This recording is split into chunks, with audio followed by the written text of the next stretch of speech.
सिद्धेभ्यः ॐ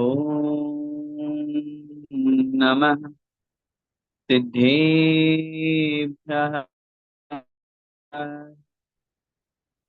ॐ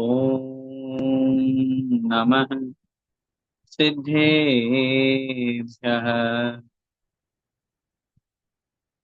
नमो अरिहन्ताणम् नमो सिद्धाणं नमो आयर्याणम् नमो वज्रायाणम् नमो लोये सव्रसाहुणम्। पंच परमेष्टि भगवान की जय। द्वादशांग में जिनवाणी माता की जय। चारित्र चक्रवर्ती 108 शांति सागर जी महामुनिराज की जय। संत शिरोमणि आचार्य भगवंत 108 श्री विद्यासागर जी महामुनिराज की जय। अभिनवाचार्य श्री समय सागर जी महाराज।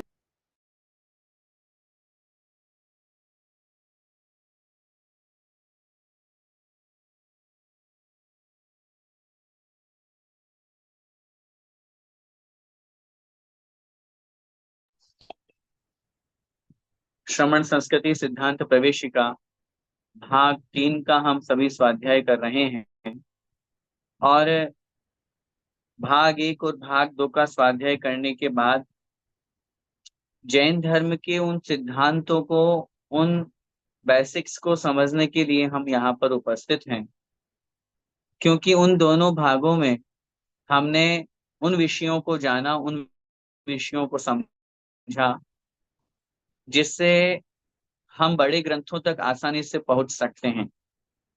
भगवान की भक्ति, स्तुति, वंदना आदि के साथ साथ जब हम 7 तत्व, 9 पदार्थ, 6 द्रव्य आदि के बारे में जानते हैं, हम अपनी आत्मा का कल्याण करने के लिए जिस रत्नत्रय को धारण करने का भाव रखते हैं, उस रत्नत्रय में जो प्रधान सम्यक दर्शन है, उसे हम कैसे अपने जीवन में अंगीकार कर सकते हैं, देव शास्त्र गुरु के सच्चे स्वरूप को समझ करके, ताकि हम अपने जीवन में अपने लक्ष्य को हासिल कर सके। ये सब विषय अपन ने जाना।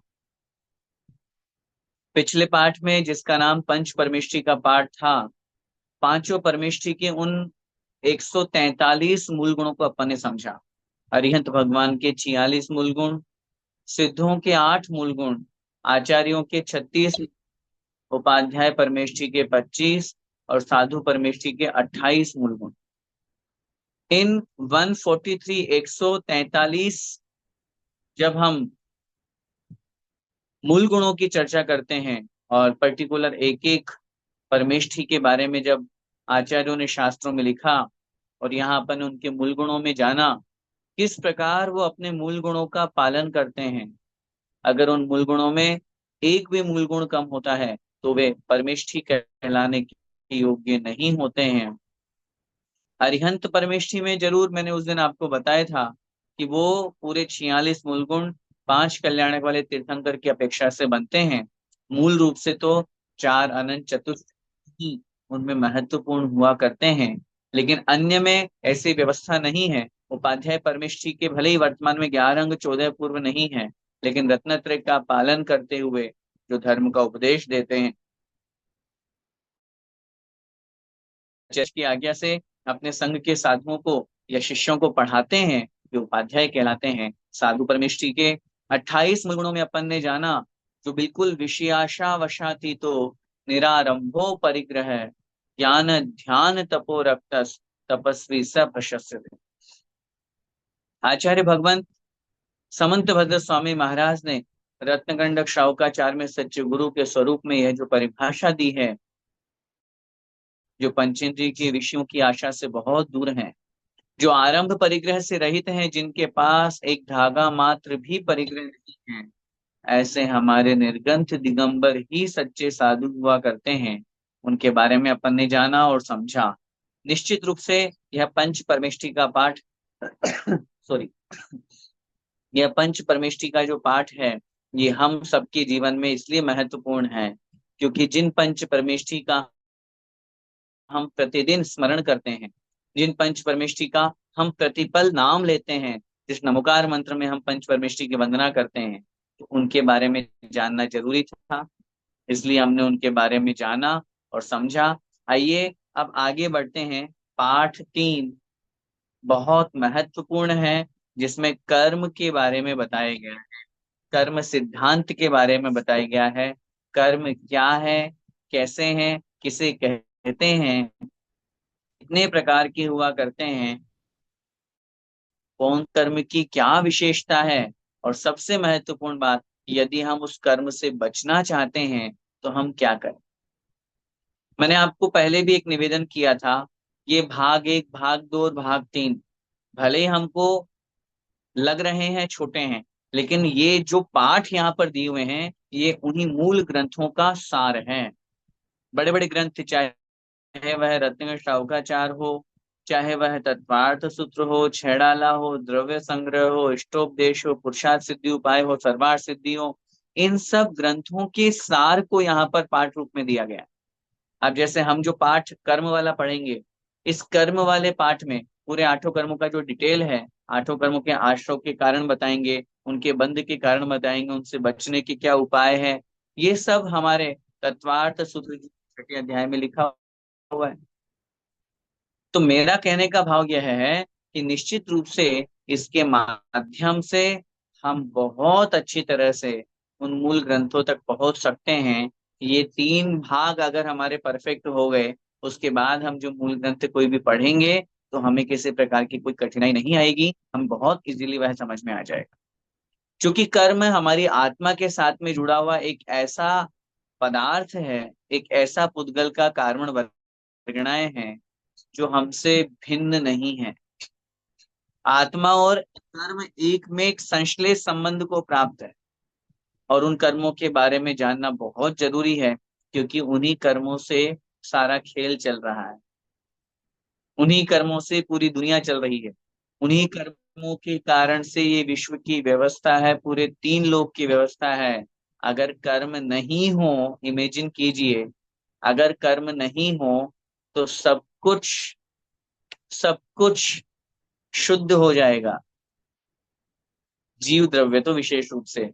और फिर जब जीव द्रव्य पूर्ण रूप से सभी जीव शुद्ध हो गए, सब सिद्धालय में पहुंच गए, फिर संसार की व्यवस्था कैसे चलेगी, फिर संसार ही क्या रहा, फिर संसार के जीवों का वर्णन कैसे करेंगे, फिर कर्म व्यवस्था कैसे होगी, फिर भोग भूमि कर्म भूमि कैसे होगी, फिर नरक तिर्यंच गति कैसे होगी, फिर 4 प्रकार की आयु कैसे होगी, फिर नाम कर्म कैसे होगा, फिर ज्ञानावरण कर्म किसके बंधेगा, कुछ रहेगा ही नहीं, कुछ नहीं रहेगा, सब कुछ नष्ट हो जाएगा।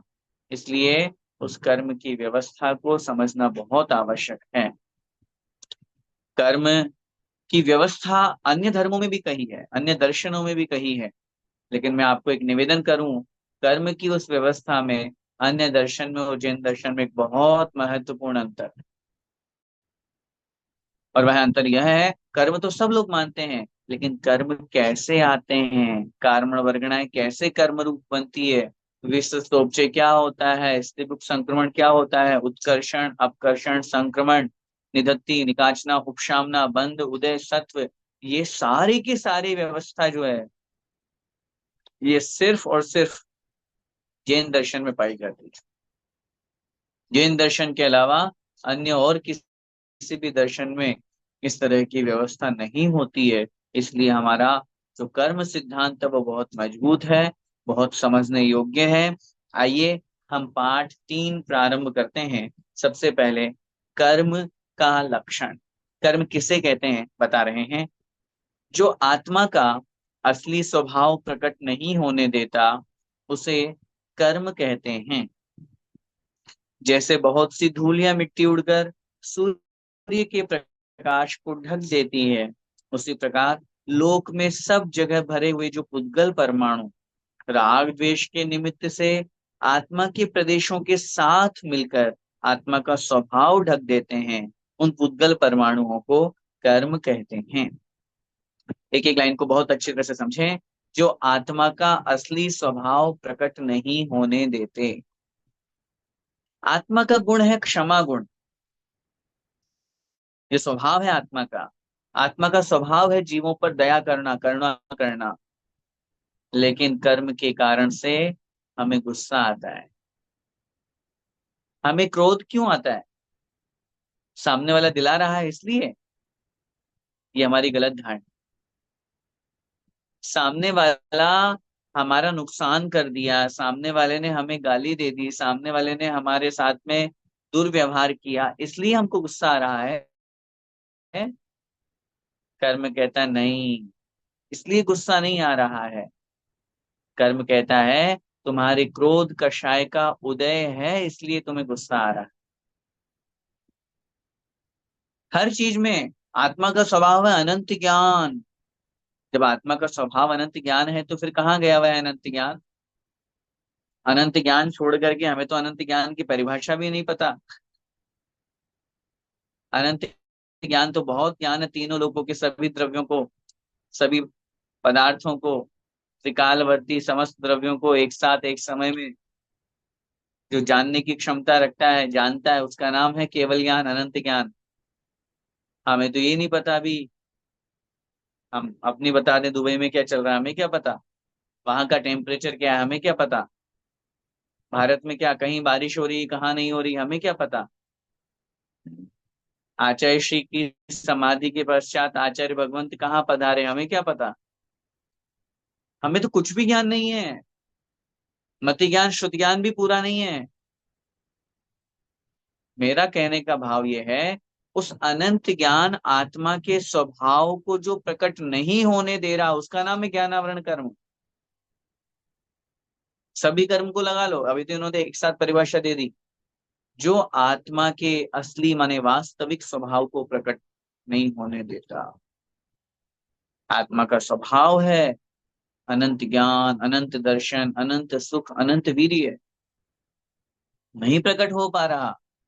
उदाहरण कितना अच्छा दिया। जैसे बहुत बार आंधी तूफान आता है तब देखते हैं सूर्य का प्रकाश बिल्कुल सही आ रहा है, लेकिन आंधी तूफान में धूल मिट्टी उड़ती है तो चारों तरफ अंधेरा सा हो जाता, वो प्रकाश ढक गया। प्रकाश ढक गया इसका मतलब सूर्य नहीं ढका, सूर्य के आगे, प्रकाश के आगे धूल मिट्टी के कण आ गए। लेकिन इसका मतलब ऐसा नहीं समझिएगा, इसका मतलब ये नहीं है ऐसे ही मेरी आत्मा के ऊपर कोई धूल मिट्टी के कण आ गए, नहीं। आत्मा के साथ उदाहरण में थोड़ा अंतर है। वहां तो प्रकाश के आगे की तरफ धूल मिट्टी के कण है, इसलिए प्रकाश प्रकट नहीं हो पा रहा, भाव वही है। भाव समझिए, ऐसे ही आत्मा के साथ में कर्म का संबंध बन गया, इसलिए वह आत्मा अपने असली स्वभाव को, वास्तविक स्वभाव को प्रकट नहीं कर पा रहा है। ये उद्गल के जो परमाणु है पूरे लोक में सब जगह भरे पड़े हैं। तीनों लोगों का ऐसा कोई प्रदेश नहीं, तीनों लोगों का ऐसा कोई पिन पॉइंट नहीं जहां पर कार्बन वर्गणाएं ना हो, जहां पर पुद्गल की ये वर्गणाएं नहीं हो। सब जगह एक, मतलब मैं कह रहा हूं ना, पिन पॉइंट भी, पिन भी बहुत मोटा होता है। अपने यहाँ शास्त्रों में एक प्रदेश शब्द रूप में कहा, व्याख्या की गई है। द्रव्य संग्रहकार नेमिचंद स्वामी महाराज लिखते हैं, जावदियम आयासम अविभागी पुग्गलाण वट्टम तम खुपदेशम जाने सवाण उत्थान दान रिहम। कहने का मेरा भाव यही है, प्रदेश जहां पर पूरे समस्त द्रव्यों को रहने के लिए जो स्थान देता हो, ऐसा एक भी प्रदेश नहीं है जहां पर कर्म रूप कार्बन वर्गणाएं नहीं। अब प्रश्न, वो कार्बन वर्गणाएं हैं तो हैं, हम क्या करें? उद्गल है, उद्गल है तो है, फिर हमारे साथ क्यों चिपक रहा है वो? हमारे साथ बंध को प्राप्त क्यों हो रहा है वो? एक लाइन यहाँ पर दी हुई है, राग द्वेष का निमित्त पाकर। ये दो चीजें हैं बस, इसी से संसार चल रहा है। राग द्वेष रूपी भावों का निमित्त प्राप्त करके वो कार्बन वर्गणाएं आत्मा के साथ में बंध को प्राप्त हो जाए। अगर राग द्वेष नहीं करेंगे तो नहीं चिपकेंगी। ये कर्म क्यों चिपक रहा है मेरी आत्मा के साथ में, कर्म बंद क्यों हो रहा है? कर्म का बंध क्यों हुआ, कभी सोचा हमने? उसका सबसे बड़ा कारण है राग द्वेष। बड़े बड़े महान आचार्य, चाहे कुंद कुंद स्वामी महाराज हो, चाहे सामंतभद्र स्वामी महाराज, चाहे पूज्यपाद स्वामी महाराज, सब सब ग्रंथों में आप पढ़ोगे तो यही बात लिखी है। राग द्वेष द्वयी दीर्घ नेत्राकर्षण कर्मण अज्ञाना सुचिरम जीव संसार आपदो भ्रमत्यसौ।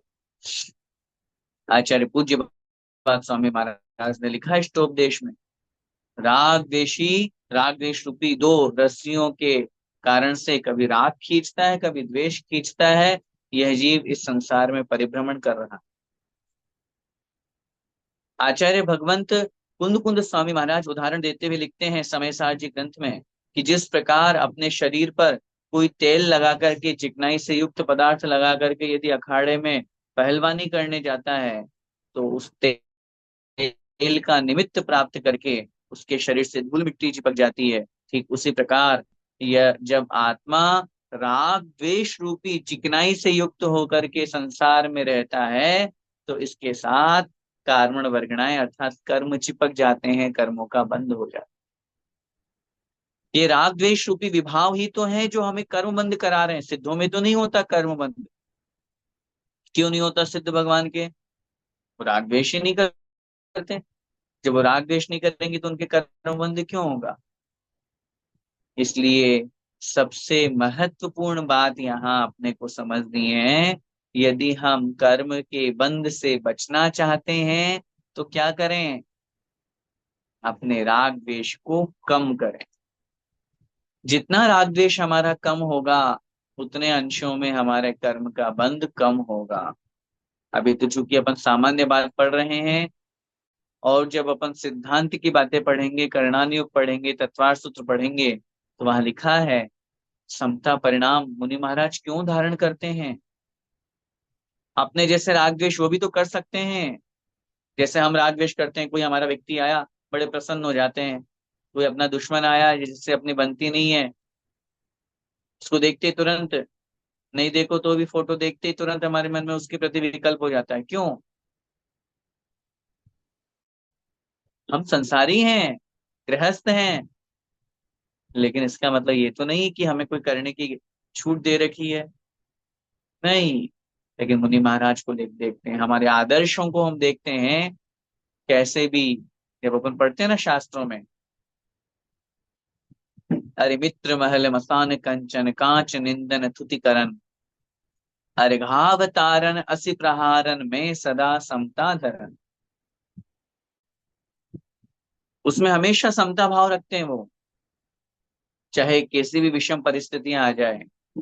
हमारे गुरुदेव आचार्य भगवान विद्यासागर जी महामुनिराज, कितने सारे उपसर्ग आए, कितने सारे उनको कष्ट सहन करने पड़े, चेहरे पर शिकन नहीं। अंतिम समय में भी सोचिए कितनी बड़ी बात है, उस समता भाव के साथ में प्रतिदिन आकर के हम जैसे भव्य जीवों को आशीर्वाद बड़े मुस्कुरा करके प्रदान कर रहे हैं। ये कितनी बड़ी बात है। यही तो समझना और सीखना है। हम और उनमें यही तो अंतर है। हम तो राग द्वेष कर बैठते हैं और वो राग द्वेष को जीत करके समता भाव कर। तो जो बात अपनी चल रही है कि कर्म के बंध में मुख्य निमित्त बनता है राग द्वेष, और उन राग द्वेष का निमित्त प्राप्त करके वे पुद्गल की जो वर्गणाएं हैं वो आत्मा के प्रदेशों के साथ मिलकर के और स्वभाव को ढक देती है। उन्हीं पुद्गल की वर्गणाओं को कर्म कहते हैं। पुद्गल की वर्गणाएं बोलो या पुद्गल के परमाणु। परमाणु का मतलब होता है छोटे छोटे अंश, छोटे छोटे टुकड़े। अपने यहाँ अणु परमाणु रूप में जो कहे गए हैं, अणु और परमाणु एक ही शब्द है अपने यहाँ। और उसमें यह है जिसका कोई दूसरा अविभागी प्रतिच्छेद, जिसका कोई दूसरा टुकड़ा न हो सके।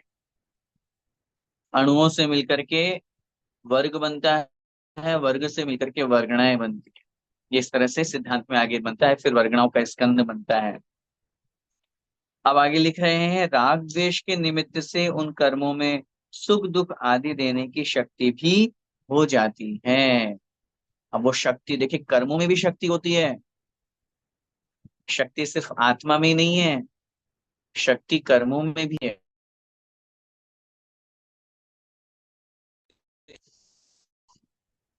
उन्हीं कर्मों की शक्ति के कारण से हम संसार में भटक रहे हैं। आज अगर हम ज्ञानावरण कर्म की शक्ति को स्वीकार नहीं करेंगे तो हमारे ज्ञान को कौन ढक रहा है? ज्ञानावरण कर्म ने हमारे ज्ञान को ढका, तभी तो आयु कर्म की वजह से ही तो हम एक इस मनुष्य पर्याय में रुके हुए हैं। अगर आयु कर्म नहीं होगा तो इसलिए मेरा कहने का भाव ये है, हमारे यहाँ कर्म की चार व्यवस्थाएं बताई गई है। प्रकृति बंध, प्रदेश बंध, स्थिति बंध और अनुभाग बंध। इन चार व्यवस्थाओं को सॉरी डिटेल में अपन आगे पढ़ेंगे। लेकिन कर्म का जो बंध होता है उस समय यह निश्चित हो जाता है, वह कर्म मेरी आत्मा के साथ में कब तक रहेगा। इसका नाम है स्थिति बंध। कौन सा कर्म मेरे बंध को प्राप्त हुआ है, उसका क्या नेचर है, क्या करेगा वो कर्म, उसका नाम है प्रकृति बंध। जो कर्म मेरी आत्मा के साथ में बंध को प्राप्त हुआ है वो कितनी क्वांटिटी वाला है, उसका नाम है प्रदेश बंध। और वह कर्म जब उदय में आएगा तो मुझे कैसा फल देगा? तीव्र फल देगा, मंद फल देगा, कैसा फल प्रदान करेगा? सुख देगा या दुख देगा? तो कर्म की प्रकृति पे निर्भर है।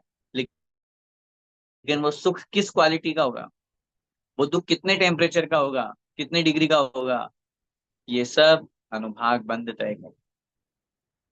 जिन परिणामों के कारण से हमारा कर्म का बंध होता है, वे राग द्वेष कषाय रूप परिणाम हमारे कर्म की शक्ति को तय करते हैं। एक उदाहरण से समझिए। जैसे राजा श्रेणिक ने जब उन यशोधर मुनि महाराज के गले में मरा हुआ सांप डाला, आचार्य ने लिखा उस समय उनके कितने क्रूर परिणाम थे, कितने गंदे परिणाम, इतने ज्यादा निकृष्ट परिणाम थे कि वो चाहते मैं तो मुनि महाराज को मार डाल। शिकारी कुत्ते छोड़ दिए थे उन्होंने। वो तो मुनि महाराज की सौम्य मुद्रा देख करके वो चुप हो गए। ये तो शिकारी कुत्ते किसी को छोड़ दे, ऐसा हो ही नहीं सकता। मरता क्या नहीं करता, उन्होंने सोचा मैं क्या करूं, कुछ नहीं दिखा तो वो सांप डाल दिया। भयंकर क्रोध था, अत्यधिक कषाय थी, संक्लेश परिणाम थे। उन राग, उन द्वेष रूप परिणामों से, उन संक्लेश परिणामों से, उन क्रोध रूप परिणामों से उसी समय राजा सैनिक ने 7वें नरक की आयु का बंध कर दिया। अगर वो परिणाम उतने निकृष्ट नहीं होते, अत्यधिक द्वेष नहीं होता, तो हो सकता है 33 सागर की ना बांध करके कुछ कम की बांध लेते, और कम की बांध लेते, और कम की। परिणामों पे डिपेंड है, परिणाम कैसे हैं उनके ऊपर डिपेंड है।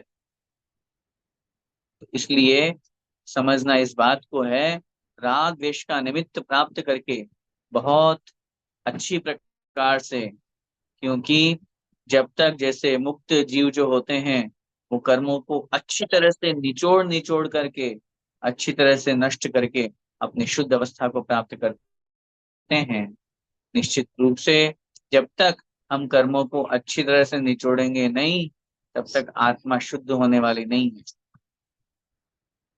तब तक इस आत्मा से वो कर्म वर्गणाएं सूखने वाली नहीं है।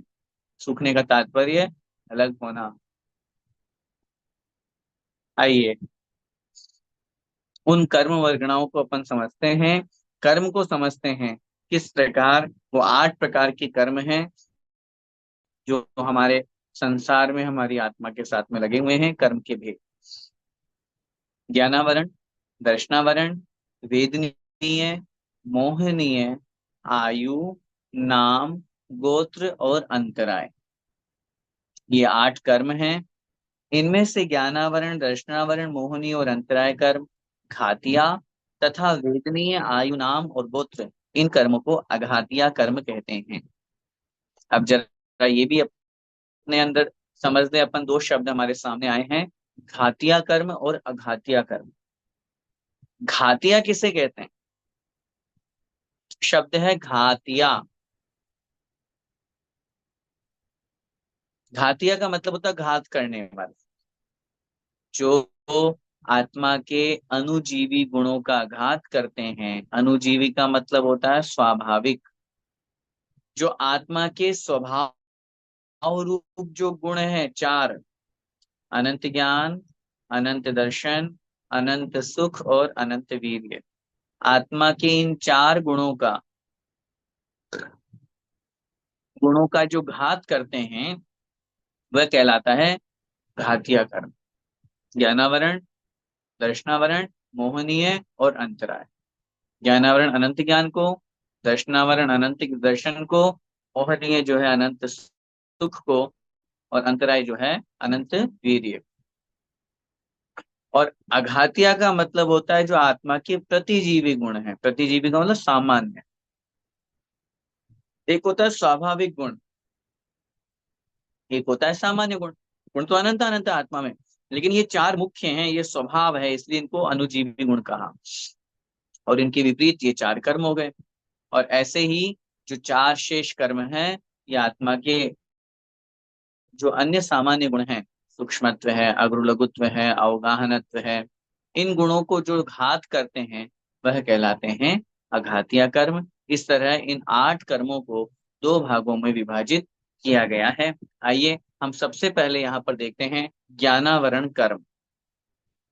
पहले अपन समझेंगे ज्ञानावरण कर्म किसे कहते हैं, फिर यहाँ दृष्टांत के माध्यम से समझाएंगे, और फिर उसके बंध के कारणों पर अपन चर्चा करेंगे। और फिर भले ही पुस्तक में नहीं है, लेकिन एक महत्वपूर्ण विषय, हर कर्म के साथ में उस कर्म से बचने के लिए हमें क्या करना चाहिए वो जरूर अपन समझे। सबसे पहला है ज्ञानावरण कर्म। जो कर्म आत्मा के ज्ञान गुण को ढकता है, अर्थात प्रकट नहीं होने देता, उसे ज्ञानावरण कर्म कहते हैं। शब्द से जल्दी मीनिंग समझ में आ जाएगा। ज्ञानावरण, ज्ञान आवरण, ज्ञान पर जो आवरण करता है, आवरण का माने ढकना, प्रकट नहीं होने देना, जो आत्मा के ज्ञान गुण को ढकता है उसे हम कहते हैं ज्ञानावरण कर्म। आत्मा का स्वभाव है ज्ञान, लेकिन एक बात और समझ लीजिएगा, ऐसा कभी नहीं हो सकता कि आत्मा के ज्ञान को कोई कर्म पूर्ण रूप से ढक दे। थोड़ा सा तो रहेगा, क्योंकि मति ज्ञान, श्रुत ज्ञान, आचार्य ने लिखा, ये दो ज्ञान तो संसारी जीव में, प्रत्येक संसारी जीव में पाए जाते, इसलिए ज्ञान से रहित जीव कभी नहीं हो सकता। जैसा भी कहा ना हमने आपको, चार गुण आत्मा के स्वाभाविक गुण हैं। वो चारों स्वाभाविक गुण वो चारों स्वाभाविक गुण पूर्ण रूप से नष्ट नहीं हो सकते। पूर्ण रूप से नष्ट नहीं, अनंत ज्ञान का कुछ ना कुछ ज्ञान का अंश आत्मा में स्वभाव है। वो ज्ञान से रहित जीव नहीं हो सकता, दर्शन से रहित जीव नहीं हो सकता, सुख से रहित, शक्ति से रहित जीव नहीं हो सकता। तो ज्ञान गुण को जो ढकते हैं, पूर्ण रूप से भले ही नहीं ढकते हों, लेकिन ज्ञान जो हमारी आत्मा का स्वभाव है उसको जो प्रकट नहीं होने दे रहा है। आत्मा का स्वभाव तो अनंत ज्ञान है, कौन ढक रहा है? ज्ञानावरण कर्म। उसकी वजह से हम संसार में भटक रहे हैं, उसकी वजह से हम अज्ञानी हैं। हाँ, आप भले ही कितना ही कह लो ये तो बड़ा बहुत बड़े ज्ञानी विद्वान है, ये तो ज्ञानी है, कुछ नहीं है ज्ञानी। जब तक केवल ज्ञान नहीं हो जाता, 12वें गुण स्थान तक के सभी जीव अज्ञानी हैं। अब वो अलग बात है किस अपेक्षा से, कहाँ अपन किसको अज्ञानी बोल रहे हैं, कहाँ मिथ्या ज्ञानी बोल रहे हैं, कहाँ सम्यक ज्ञानी बोल रहे हैं, सब अपेक्षाएं अलग अलग है। लेकिन यहाँ अपेक्षा कौन सी लगाई हमने? जब तक केवल ज्ञान प्रकट नहीं हो जाता, तब तक सब अज्ञानी है हमारा। क्यों है? क्योंकि आत्मा के स्वभाव को हमने प्रकट नहीं किया।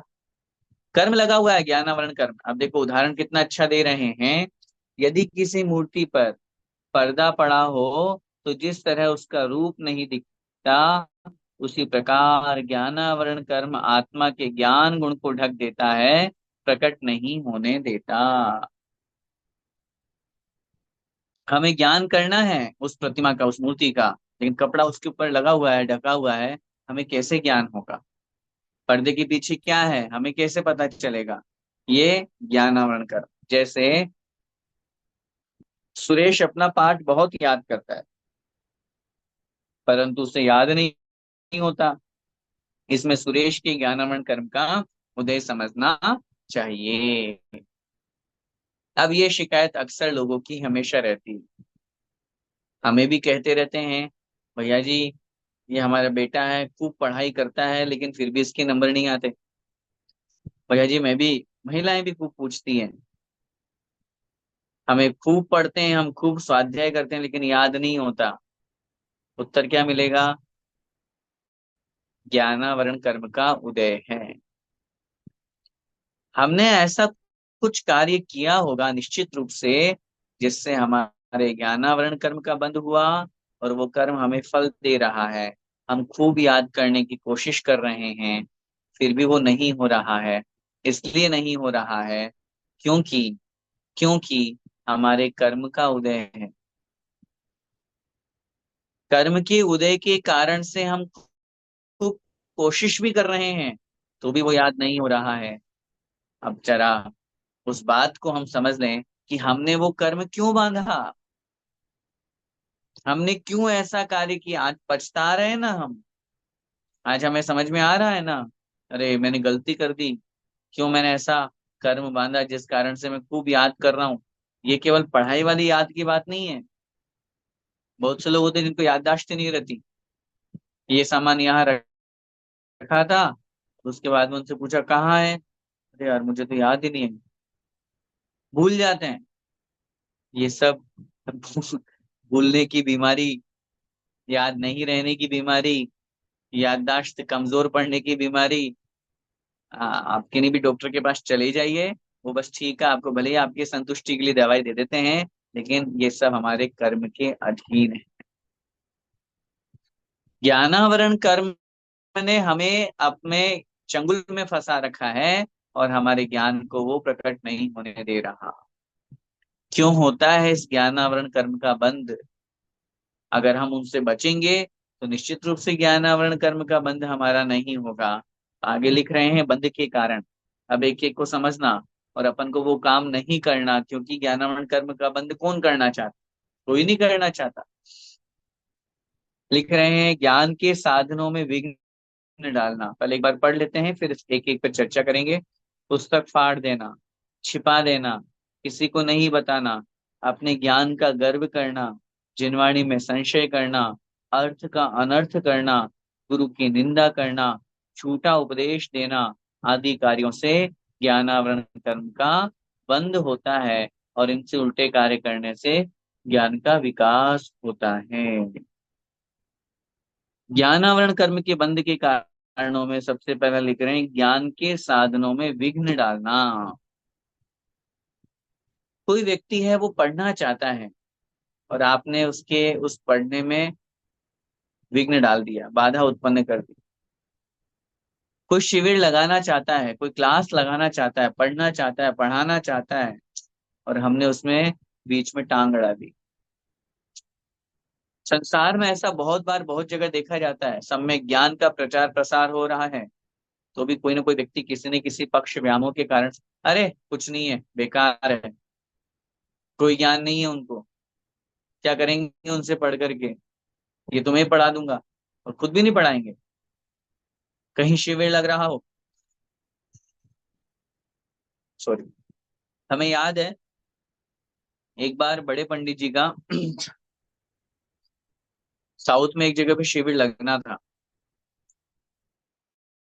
उस शिविर के माध्यम से न जाने कितने लोगों का कल्याण होता है, और हुआ है और होगा, होता ही रहता है। जब वो शिविर लगने की बाद वहां पे रहने वाले किन्हीं ट्रस्टियों को और किन्हीं एक मुनि महाराज को पता चला, तो उन्होंने उस शिविर का बहुत विरोध किया, और उस विरोध के माध्यम से उन्होंने बहुत सारे व्हाट्सएप चलाए, बहुत सारे करी, और बड़े पंडित जी का, संस्थान का बहुत बदनामी करी। अरे नहीं वो तो संस्थान के हैं, तेरा पंथ परंपरा वाले हैं, फलाना है ढिकाना, इस तरह से न जाने कितनी कितनी बातें। इतना ज्यादा विरोध कि वो शिविर नहीं लग पाया। 2 महीने बाद शिविर लगा, उस डेट में शिविर नहीं लग पाया। लेकिन 2 महीने बाद शिविर लगा। लेकिन बात ये है, उन जिन लोगों ने शिविर नहीं लगने दिया, सोचिए उन्होंने कितना बड़ा ज्ञानावरण कर्म का बंध किया। जहां हजारों लोग बैठ करके ज्ञान की आराधना और साधना करने वाले थे, उनको रोक दिया। गुवाहाटी में भी ऐसा ही हुआ था हमारे साथ। आदरणीय बड़े पंडित जी के साथ में जब 2013 में सबसे पहला शिविर लगा था, हमें याद है उसका कितना विरोध हुआ था। वो सब बातें सब स्मरण में है, 10-11 साल हो गए। करने वाले कोई नहीं थे, जो ट्रस्ट हैं, जो लगवाने वाले, वो तो आज भी हैं। वो चाहते हैं, लेकिन जिन्होंने विरोध किया, जिनको पढ़ना ही नहीं है, जिनको न पढ़ना है, न दूसरों से पढ़ना है, न इनसे पढ़ना, किसी से नहीं पढ़ना, बस विरोध करना है, वो ज्ञानावरण कर्म का कितना बड़ा बंद कर रहे हैं। ऐसे न जाने कितने ऐसे ऐसे सामने केसेस हैं, एग्जाम्पल्स हैं। अगर हम किसी के ज्ञान में विघ्न डाल रहे हैं, बाधा उत्पन्न कर रहे हैं, कोई पढ़ना चाहता है और आपने उसको रोक दिया, क्या करेगा पढ़ करके? दुकान में दुकान धंधा करो तुम तो, बिजनेस करो तुम तो। कोई पढ़ना चाहता है, पाठशाला जाना चाहता है। ऐसे ऐसे लोग भी मेरे जीवन में परिचय में हैं, जो धर्म करना चाहते हैं और उनके माता पिता रोकते हैं, रोकते हैं। एक के तो पिताजी उसको डांट लगाते हैं, तो अभिषेक करने क्यों जाता है? अरे भाई, अच्छे काम में जा रहा है वो, धर्म के काम में जा रहा है वो, और तुम उसको रोक रहे हो। बोले नहीं, ये अभिषेक पूजा पाठ ज्यादा करता है, रात में खाना नहीं खाता है, इसलिए इसकी शादी नहीं हो रही है। ऐसे ऐसे जब बातें सामने सुनता हूं, तो मैं सोचता हूँ कि भैया धर्म किधर जा रहा है, लोग क्यों गलत ट्रैक पे जा रहे हैं, क्यों गलत का सहारा ले रहे हैं। इसलिए जीवन में हमेशा ध्यान रखना, ज्ञान में कभी विघ्न नहीं डालना। हॉस्टल्स में बहुत बार ऐसा होता है, जैसे हम अपने हॉस्टल में भी देखते हैं, कुछ उद्दंडी बच्चे होते हैं। अब उसमें क्या होता है कि जैसे रूम्स में बच्चे पढ़ रहे हैं और बाहर से स्विच रहता है, पूरे अंदर की लाइट पंखा सबको बंद करने वाला। अब उनको मजाक सूझ रही है, तो बाहर से उन्होंने स्विच बंद कर दिया। अब उठ करके आएगा, तब तक वो दौड़ के भाग जाएगा, मजाक मस्ती में कोई उसको डिस्टर्ब करें और पता ही नहीं चलेगा कि किसने किया। अब जितनी देर वो उसने अपने पढ़ने से उसको रोक दिया, ज्ञानावरण कर्म का बंद किया तो ज्ञान को रोकना, ज्ञान में विघ्न डालना, पुस्तक को फाड़ देना, बच्चों में भी होता है ऐसा। पुस्तक को फाड़ देते हैं, कोई पूछ रहा है उसको बताते नहीं है, पुस्तक को छिपा देते हैं। इसके बाद में किसी को नहीं बताना। किसी ने पूछा आपसे और आपको आता है, और आपने कहा नहीं मुझे नहीं पता, तो ऐसी स्थिति में हाँ, ऐसी स्थिति में ज्ञानावरण कर्म का बंद होता है, चाहे स्कूल टाइम हो, चाहे कॉलेज टाइम। अगर आपको आता है तो हमेशा बताना चाहिए। आचार्य भगवान तत्वार सूत्र में उमा स्वामी महाराज लिखते हैं, ज्ञानावरण कर्म के बंद के आश्रव, तत्प्रदोष निर्णव मात्सर्य अंतराय आसादन और उपघात। उन्होंने लिखा, आप किसी कारण से नहीं बता रहे हो तो भी ज्ञानावरण कर्म का आश्रव होगा। और आप सोचो ईर्ष्या के कारण से, नहीं नहीं मैं बता दूंगा तो ये मेरे से आगे बढ़ जाएगा, इस भाव से अगर आप नहीं बताते हैं, तो भी ज्ञानावरण कर्म का आश्रम हो। इसलिए यदि हमें आता है और कोई पूछता है, तो हमें जरूर बताना चाहिए। ये नहीं अरे यार अभी मेरे पास टाइम नहीं है, बाद में बताऊंगा, क्यों? हमने बड़े पंडित जी से एक बात बहुत अच्छी, उनसे तो बहुत कुछ सीखा है, लेकिन ये बात हमें बहुत अच्छी लगती है। हम उनके साथ में इतना समय स्पेंड किए, रात को 10 बजे भी, 10:30 बजे भी अगर उनके पास कोई फोन आता था शंका समाधान का, वो अटेंड करते थे। और कभी अगर अटेंड नहीं कर पाए मीटिंग से या मंदिर से या स्वाध्याय से और किसी कारण से, वापस कॉल बैक करके और उनका आंसर देते थे। सोचिए। और वो हमेशा कहते थे, बोले अगर कोई मुझसे पूछ रहा है तो मुझे बताने में क्या दिक्कत है, मुझे आता है तभी तो पूछ रहा है वो। और मुझ पे विश्वास है उसको कि मैं आगम के अनुसार बताऊंगा, तभी तो पूछ रहा है वो। और मैं अगर नहीं बताऊंगा आते हुए भी, मुझे ज्ञानावरण कर्म का आश्रय होगा। इसलिए चाहे शिविर में हो, चाहे कक्षा में हो, चाहे कक्षा के बाद हो, हाँ ठीक है, सामने वाले को अगर लगे कि नहीं भैया अब तो सुबह से शाम हो गई, बहुत थक गए हैं, हम ही रुक जाते हैं, तो अलग बात है। लेकिन अपने को कभी भी कुछ आता है, ज्ञान है, तो हमेशा उसका प्रचार प्रसार करना चाहिए। अपने ज्ञान का गर्व करना, घमंड, ओ मुझ जैसा ज्ञानी तो कोई है ही नहीं। हाँ, मैं तो हर प्रश्न का उत्तर देना जानता हूँ, मेरे पास तो सबका जवाब है। ऐसे ज्ञान का घमंड करने से भी ज्ञानावरण कर्म का आश्रव होता है। जिनवाणी में संशय करना, डाउट, पता नहीं ऐसा होता है कि नहीं होता। अब लिख दिया आचार्यों ने, आदिनाथ भगवान की जो उम्र थी 84 लाख पूर्व की थी। अब एक पूर्व ही कितना लंबा चौड़ा होता है, 84 लाख वर्षों का एक पूर्वांग होता है, 84 लाख पूर्वांगों का एक पूर्व होता है। उसको वापस फिर 84 लाख से गुणा करो। ये संख्या तो भैया पकड़ में ही नहीं आ रही, क्या ये तो ऐसे लिख दिया है, पता नहीं क्या है कि नहीं है। अवगाहना 500 धनुष की, 3000 फुट के भगवान। इस तरह से जिनवाणी की बातों में संशय करना। आलू के एक कण में अनंतानंत जीव होते हैं, अरे भैया किसने देख लिया, अरे पता नहीं है होते हैं कि नहीं होते, ऐसे लिख दिया। इस तरह से जब डाउट होता है, संशय होता है, तो उसे हम कहते हैं ज्ञानावरण कर्म का आश्रव होता है उससे। आगे लिख रहे हैं, अर्थ का अनर्थ करना। तत्वार सूत्र के छठे अध्याय में सांप्रदायिक आश्रव के अंतर्गत 25 क्रियाएं कही गई। इंद्रिय कषाया व्रत क्रिया पंच चतुर पंच पंचविंशति संख्या पूर्वस्य भेदा। उन 25 क्रियाओं में एक क्रिया होती है, यह भी होती है आज्ञा व्यापादिनी क्रिया, कि आगम में जो लिखा हुआ है उसको नहीं स्वीकार करके अपनी मर्जी से नया अर्थ निकालना। अर्थ का अनर्थ करना। पंचम काल में सच्चे मुनिराज नहीं होते।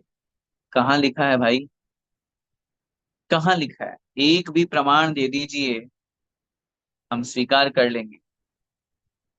एक भी प्रमाण। अब आपने अर्थ का अनर्थ कर दिया ना, ये बोल करके, ये बोल करके आपने कितना बड़ा पाप कर दिया। पंचम काल में जितने भी मुनि महाराज हुए 2500 वर्षों में, और आगे होंगे 18,500 वर्षों में, उन सब मुनि महाराजों पर आपने दोषारोपण कर दिया। उन सब मुनि महाराजों को आपने दोषी ठहरा दिया, जो सच्चे हैं। जो दोषी हैं चलो उनकी कोई बात नहीं है, वो तो हैं। सच्चे मुनिराज को आपने दोषी कह दिया। आगे लिख रहे हैं ना यहाँ पे, गुरु की निंदा करना। जिनसे सीखा है, जिनसे ज्ञान प्राप्त किया है, जो गुरु है हमारे, उनकी यदि हम निंदा करें, उनका अपमान करें, उन्हें नमोस्तु नहीं करें। अरे दुनिया में ऐसे ऐसे भी लोग देखे हमने, जो अदर कास्ट के हैं, और दिगंबर साधुओं के सामने ऐसे नतमस्तक होते हैं कि क्या कहें। और कुछ लोग ऐसे हैं, दिगंबर साधु दिख जाए तो उल्टा पैर वापस चले जाते हैं। इतने इतना द्वेष दिगंबर साधु से। गुरु की निंदा नहीं है तो क्या है ये? ऐसे लोगों को कहाँ से ज्ञान बढ़ेगा? ज्ञानावरण कर्म का आश्रम उनके हुआ करता है। झूठा उपदेश देना, शास्त्रों में लिखा हुआ है, उसे नहीं बोल करके अपनी मन मर्जी से कुछ भी बोल देना, ये सब करने से ज्ञानावरण कर्म का आश्रय हुआ करता है। और आगे लिख रहे हैं, इनसे उल्टे कार्य करने से ज्ञान का विकास होता है। अब ये तो हुआ ज्ञानावरण कर्म का आश्रय बंद। अपन को तो इन सब से बचना है। अब इनसे बचने के लिए और क्या करें जिससे हमारा ज्ञान का विकास, निरंतर ज्ञान में वृद्धि हो? कुछ दो चार सूत्र निवेदन करना चाहूंगा। अगर हम अपने ज्ञान को बढ़ाना चाहते हैं, सबसे पहला काम स्वाध्याय करना शुरू कर। हाँ, ये वीकली स्वाध्याय तो हो जाता है, लेकिन वीकली ही से काम नहीं चले। थोड़ा सा शेष 6 दिनों में भी अपने अनुसार, अपनी शक्ति अनुसार, अपने समय के अनुसार किसी भी ग्रंथ को आधार लेकर के किसी भी ग्रंथ का स्वाध्याय जरूर करें। स्वाध्याय करने से, पढ़ने से ज्ञान बढ़ता है। पढ़ाई करने से निरंतर वृद्धि होती है हमारे ज्ञान में, इसलिए स्वाध्याय। दूसरा, ज्ञान का प्रचार प्रसार करें। मैंने आपको कहा था एक बार, आप जैसे एग्जांपल समझिए, क्विज जो आती है अभी आपकी अपनी वीकली, इस क्विज को यदि आप फॉरवर्ड कर रहे हैं, तो जितने लोग उस ज्ञान के क्विज को पढ़ेंगे, उसको देखेंगे और उसको भरेंगे, उनमें आप निमित्त बने। वो भी एक ज्ञान का प्रचार प्रसार करने का एक तरीका है। श्रमण संस्कृति जीसीसी अपनी जो क्लास चलती है, पूरी टीम इनके साथ में लगी हुई है। वो निश्चित रूप से उस ज्ञान के प्रचार प्रसार के एक ज्ञान यज्ञ में हम अपनी आहुति दे रहे हैं। ज्ञान का प्रचार प्रसार जैसे बन सके वैसे करो। अगर हमें ज्ञान है तो हम दूसरों को पढ़ाएं। मैंने कहा ना आपको, पैशन है मेरा पढ़ाना, इसलिए पढ़ाता हूँ। बहुत लोग बोलते हैं भैया जी आप अभी आए, क्लास जस्ट खत्म हुई, फिर अगली क्लास आपकी, शिविर में भी आप होते हैं तो भी आपकी क्लास होती है, आप कहीं बाहर होते हैं तो भी लेते। हाँ, अच्छा लगता है। ये क्यों अच्छा लग रहा है? ये हमारा ज्ञान का क्षेत्रफल बढ़ा रहा है। इसलिए जिस चीज में रुचि हो, जिस चीज में अपने को अच्छा लगे, वो कार्य जरूर करना चाहिए। निश्चित रूप से करना चाहिए, कर रहे हैं, करना चाहिए, सभी को करना चाहिए। अगर हमें ज्ञान है तो अपने से छोटों को पढ़ाना शुरू करो। जितना ज्ञान है, जरूरी नहीं है कि आपको समय सार का ज्ञान ही हो। अगर आपने बाल बुध भाग एक पढ़ लिया और दो पे आप आ गए हैं, तो एक को जो पढ़ रहे हैं उनको पढ़ाना शुरू करो, ताकि ज्ञान में वृद्धि होगी, ज्ञान का विकास होगा।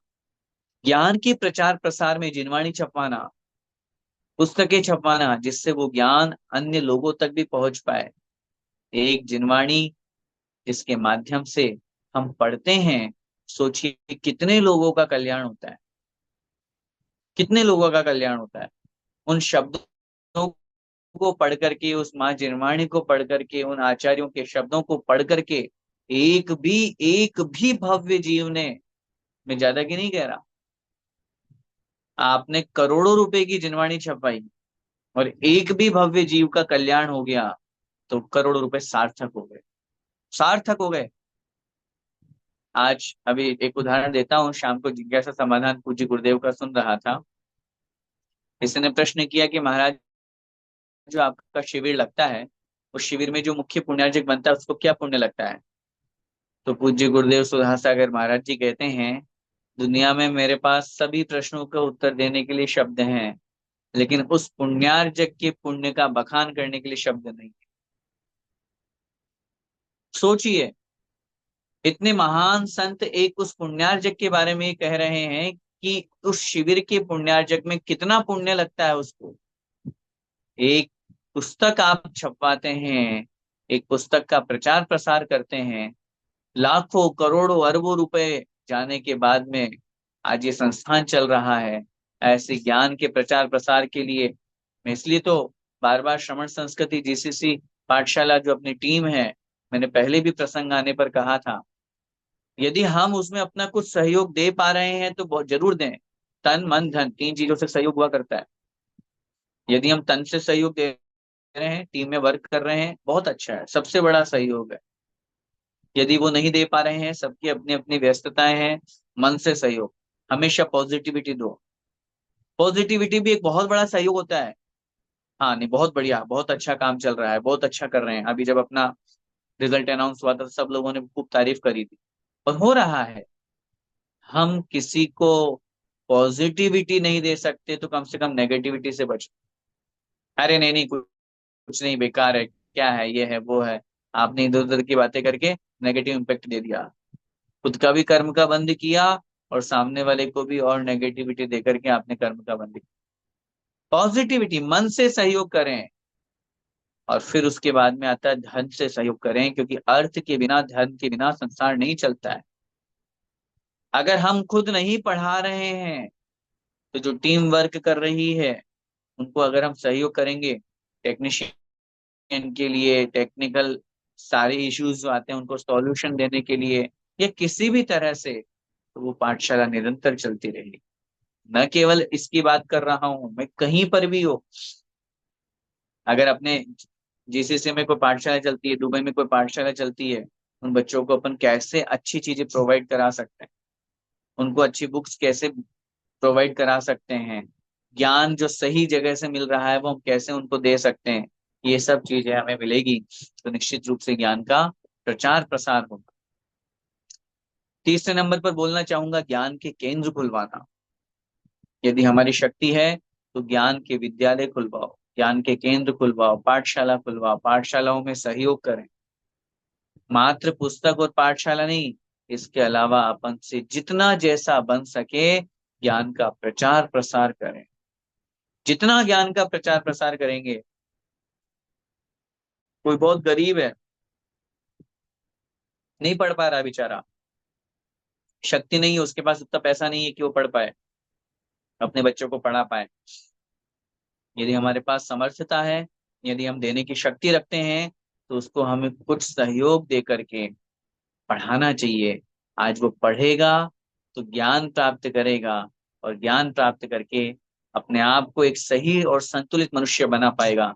अज्ञानता के कारण से, ज्ञान के अभाव के कारण से वो न अपने जीवन को चला पाएगा, न अपने परिवार को चला पाएगा। तो इन सब चीजों के करने से निरंतर हमारे ज्ञान में वृद्धि होती है। हम सब ऐसे कार्य करें ताकि हमारे ज्ञान में निरंतर वृद्धि हो। आइए दूसरा कर्म, जिसका नाम है दर्शनावरण कर्म, उसको भी अपन देखते हैं। जो कर्म आत्मा के दर्शन गुण को ढकता है, अर्थात प्रकट नहीं होने देता, उसे दर्शनावरण कर्म कहते हैं। ज्ञान और दर्शन, ये दोनों आत्मा के साथ साथ रहते हैं, स्वभाव है, आत्मा का लक्षण है। दर्शन से यहाँ तात्पर्य सिर्फ देखना नहीं, दर्शन का तात्पर्य होता है सामान्य अवलोकन, दर्शन का तात्पर्य होता है सामान्य प्रतिभास, उसका नाम होता है दर्शन। तो जो आत्मा के उस दर्शन गुण को ढकता है, उसे हम कहते हैं दर्शनावरण कर्म।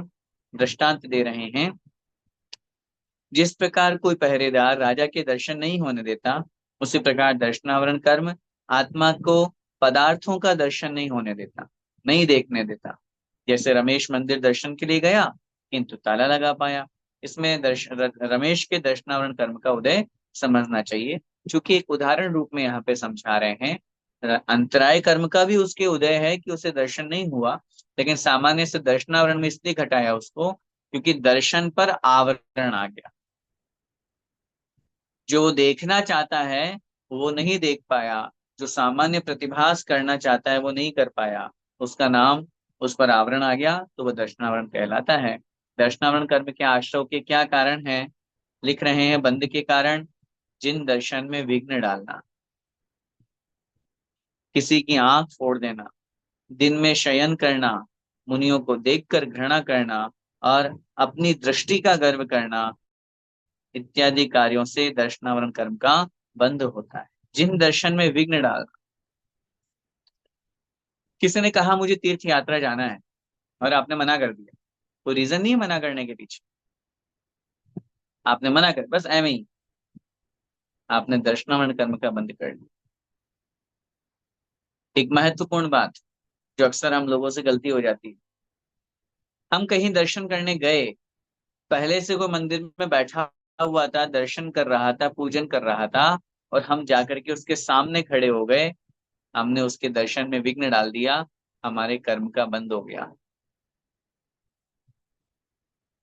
कोई दर्शन करना चाहता है और हमने उसको रोक दिया, आंखें फोड़ दी, या दिन में, हाँ ये एक पॉइंट, दिन में शयन करना, दिन में सोने से दर्शनावरण कर्म का बंद होता है।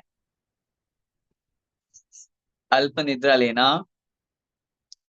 थोड़ा विश्राम लेना अलग बात है, लेकिन शयन करना, इससे दर्शनावरण कर्म का बंद होता है। मुनियों को देख करके घृणा करना, अपनी दृष्टि का गर्व करना, घमंड, ये सब दर्शनावरण कर्म के आश्रव के कारण है। इनसे बचने के लिए क्या करें? इनसे बचने के लिए पहले तो इनसे बचें, इन कारणों को नहीं करें, और उसके बाद में जितना हो सके अपने निमित्त से लोगों को दर्शन कराएं। अपन देखते हैं बहुत लोग बहुत तरह के टूर निकालते हैं, तीर्थ यात्रा करते हैं ना, और लेके जाते हैं लोगों को। भले ही सामने वाले में शक्ति है, लेकिन फिर भी नहीं, हम दर्शन कराएंगे, दर्शन कराने लेकर के जाते हैं। दूसरों को दर्शन कराने से हमारे दर्शनावरण कर्म का क्षयोक्षम बढ़ता है, अर्थात हम उस कर्म के बंध से बचते हैं, और निश्चित रूप से दर्शन बढ़ता है। जैसे ज्ञान बढ़ता है, ऐसे दर्शन बढ़ता है। दूसरों को दर्शन कराने से, दर्शन में विघ्न नहीं डालने से, को ले जाने से, तीर्थ यात्रा कराने से, गुरुओं के चरण समीप में ले जाने से, इस तरह से करने से दर्शन हमारा बढ़ता है, ज्ञान और दर्शन ये आत्मा का स्वभाव है। आवरण के कारण से, ज्ञानावरण और दर्शनावरण कर्म के कारण से हम अभी संसार में इस स्थिति में उस रूप में नहीं पहुंच पाए कि हमें अनंत ज्ञान और अनंत दर्शन हो सके। ज्ञानावरण और दर्शनावरण कर्म के बारे में आज की कक्षा में अपन ने समझा। समय हो रहा है, कर्म सिद्धांत को अच्छी तरह से समझिए। कर्म किसे कहते हैं, कितने होते हैं, कैसे होते हैं, कैसे इन कर्मों का हम बंद करते हैं और कैसे इन कर्मों से हम बच सकते हैं, ये सब अपन इस कक्षा में समझ रहे हैं। आज की इस कक्षा में अपन ने जो कर्म की व्यवस्था समझी, वो कर्म जो मेरी आत्मा के साथ में जुड़ा हुआ है, ये शाश्वत नहीं है, लेकिन मेरी आत्मा का स्वभाव शाश्वत है। कर्म के कारण से ढका हुआ है। यदि हम कुछ पुरुषार्थ करेंगे, राग द्वेष कम करेंगे, तो हम उस कर्म के बंध से बच सकते हैं। जब बंध नहीं होगा, तो पहले से जो स्टॉक्ड है, पहले से जो हमारी आत्मा के साथ में बंधा हुआ है, वो निर्जना को प्राप्त होगा। और एक दिन ऐसा आएगा कि हम कर्मों के बंधन से छूट करके मुक्त हो जाएंगे। हम सब उस मोक्ष अवस्था को प्राप्त करें, इसी मंगलमय भावना के साथ। बोले द्वादशांग जिनवाणी माता की जय। जय आचार्य भगवंत श्री विद्यासागर जी महामुनिराज की जय। जय जय परम पूज्य गुरुदेव निर्यापक श्रवण मुनि पुंगव श्री सुधा सागर जी महाराज की की जय। जय अढ़ाई द्विपद समस्त महामुनिराजों की जय। जय। आइए क्विज वाला सेशन हम शुरू करते हैं। लास्ट टाइम जो क्विज हमारा था, उसमें हर बार की तरह इस बार भी बहुत लोगों ने पार्टिसिपेट किया। पहले उन 10 क्वेश्चंस पर हम अपना जो डिस्क्रिप्शन है वो अपन करेंगे। उनके क्वेश्चंस पर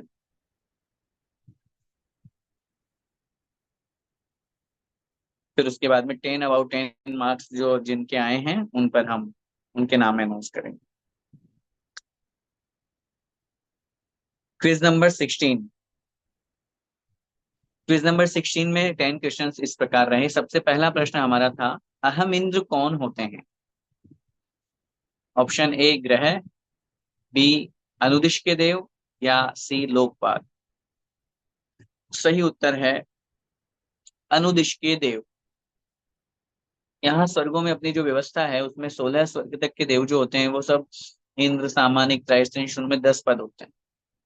लेकिन 16 स्वर्ग के ऊपर जो 9 ग्रेवियक है, 9 अनुदिश और 5 अनुत्तर है, उनमें सभी अहमिंद्र होते हैं। इसलिए सभी अनुदिश के जो देव होते हैं वो अहमिंद्र कहलाते हैं। दूसरा प्रश्न, अढ़ाई द्वीप में ज्योतिषी देव मेरु पर्वत से कितने दूर रहते हैं? 1121 योजन, 1112 योजन, 1211 योजन। सही उत्तर है 1121 योजन। जैसे ये सुमेरु पर्वत हो गया, इससे 1121 योजन की दूरी पर रह करके फिर वो परिक्रमा करते हैं। तो ये फिक्स्ड है, इसलिए राइट आंसर इज 1121 योजन। तीसरा प्रश्न, किस द्वीप में होने वाले सूर्य चंद्रमा स्थिर हैं? धात्की खंड में, पुष्करार्ध में, या नंदीश्वर में? सही उत्तर है नंदीश्वर द्वीप। क्योंकि ढाई द्वीप तक के जितने भी ज्योतिषी देव हैं वो निरंतर गतिमान रहते हैं। मेरु प्रदक्षिणा नित्य गतयोन्द्रिलोके, उमा स्वामी महाराज ने तत्वार सूत्र जी में लिखा है। इसलिए ढाई द्वीप तक के तो सभी गतिमान है, स्थिर नहीं है, चलते रहते हैं। लेकिन 8वां द्वीप जो नंदीश्वर है, उसमें रहने वाले सूर्य चंद्रमा स्थिर होते हैं, जो जहां है वो वहीं पर रहते हैं। चौथा प्रश्न, अयशश कीर्ति कर्म कैसे झड़ता है? पहले तो अयशश कीर्ति कर्म को अपन समझ लें। यश कीर्ति माने प्रसिद्धि और अयश कीर्ति माने अपयश होना, निंदा होना। वो कैसे झड़ेगा? पहला ऑप्शन निंदा से, तारीफ से, या इनमें से कोई नहीं। सही उत्तर है तारीफ से। जब हम तारीफ करेंगे किसी की, तभी तो हमारा अपमान नहीं होगा, हमारी निंदा नहीं होगी, अयशश कीर्ति कर्म नष्ट होगा। इसलिए इसका सही उत्तर है तारीफ, गुणगान करना, तारीफ करना, भगवान का स्तवन करना, ये सब। फिफ्थ क्वेश्चन, राजा श्रेणी कौन से धर्म के अनुयायी थे? जैन धर्म, बौद्ध धर्म, या ब्राह्मण धर्म? सही उत्तर है बौद्ध धर्म। पहले वो इसी के अनुयायी थे, बाद में रानी चेलना के प्रभाव से उन्होंने सारी चीजें करके फिर उनको जैन बनाया, लेकिन पहले वो बौद्ध धर्म के अनुयायी थे। राजा बिंबिसार को और किस नाम से जाना जाता है? राजा श्रेणिक, सम्राट चंद्रगुप्त मौर्य या राजा सिद्धार्थ? सही उत्तर है राजा श्रेणिक। उनका ही दूसरा नाम था, इसलिए सही उत्तर राजा श्रेणिक। सर्वांगी दृष्टि का अर्थ क्या होता है? सम्यक्त्व, सर्वज्ञ या उपर्युक्त दोनों? राइट आंसर इज सर्वांगी दृष्टि माने सर्वज्ञ। सर्वांगी दृष्टि अर्थात सभी पदार्थों पर जिनकी दृष्टि है, सभी द्रव्यों पर जिनकी दृष्टि है, उसे हम कहते हैं सर्वांगी दृष्टि। इसके बाद में है तीर्थंकरों के रक्त का श्वेत होना किस बात का प्रतीक है? प्राणी के प्रति वात्सल्य भाव, प्राणी मात्र के प्रति दया भाव, मनुष्य के प्रति वात्सल्य भाव, या इनमें से कोई नहीं? सही उत्तर है प्राणी मात्र के प्रति वात्सल्य भाव। जितने भी जीव हैं, दया अलग चीज होती है और वात्सल्य अलग चीज होता है। जितने भी तीनों लोगों के प्राणी हैं, उन सब के प्रति वात्सल्य का भाव होता है, इसीलिए उनका जो रक्त है वह श्वेत वर्ण का होता है। 9th क्वेश्चन, कितने परमेष्ठी विहार करते हैं? 4 परमेष्ठी विहार करते हैं, अरिहंत, आचार्य, उपाध्याय और साधु। 3 परमेष्ठी विहार करते हैं, आचार्य, उपाध्याय और साधु। 4 परमेष्ठी विहार करते हैं, सिद्ध, आचार्य, उपाध्याय और साधु। 4 परमेष्ठी विहार करते हैं, अरिहंत, सिद्ध, आचार्य और साधु। सही उत्तर है 4 परमेष्ठी विहार करते हैं, ऑप्शन ए वाला, अरिहंत, आचार्य, उपाध्याय और साधु। सिद्ध भगवान तो सिद्धालय में जाके स्थिर हो गए, उनमें कोई परिवर्तन, गति रूप में परिवर्तन नहीं होता है, वो जहां है त्रैकालिक, हमेशा वहीं रहते। लास्ट क्वेश्चन, वस्तु के भेदों को कहते हैं उपयोग, विधान, साधन या भेद विज्ञान? सही उत्तर है विधान। ये प्रश्न लिया गया है तत्पाठ सूत्र से, जहां पे सत्संख्या क्षेत्र स्पर्शन निर्देश स्वामित्व साधनाधिकरण स्थिति विधानत है। तो विधान का मतलब भेद होना, तो ये वस्तु के भेद को विधान कहते हैं। इस तरह से 10 क्वेश्चन हमारे सामने थे। इन 10 क्वेश्चन का जिन्होंने सही उत्तर दिया, बिल्कुल 10 अबाउट 10, ऐसे 11 लोग हमारे सामने हैं जिन्होंने क्विज 16 में 100% मार्क्स हासिल किए हैं। अमर कुमार जी जैन कोटा से हमारे बीच में हैं, इन सब के लिए जोरदार तालियों से स्वागत कीजिए। अनुराधा जी जैन इम्फाल, सुशीला जी जैन बैंगलोर, अनुजा जी जैन जबलपुर, श्रीमती श्वेता जी जैन दमोह, प्रियंका जी जैन बगईगांव, संगीता जी पाटनी इम्फाल, लता जी जैन अजमेर राजस्थान, स्मिता जी गोरे दुबई, रंजू जैन बगईगांव और चंद्रगुप्त जी पाटिल दुबई। इस बार दुबई से 2 ही नाम आए, स्मिता जी गोरे और चंद्रगुप्त जी पाटिल, बाकी तो सब भारत वालों ने जीत लिए हैं। खूब खूब अनुमोदना, बहुत बहुत बधाइयां सभी लोगों के लिए जिन लोगों ने बहुत अच्छा परफॉर्मेंस यहाँ पर दिया।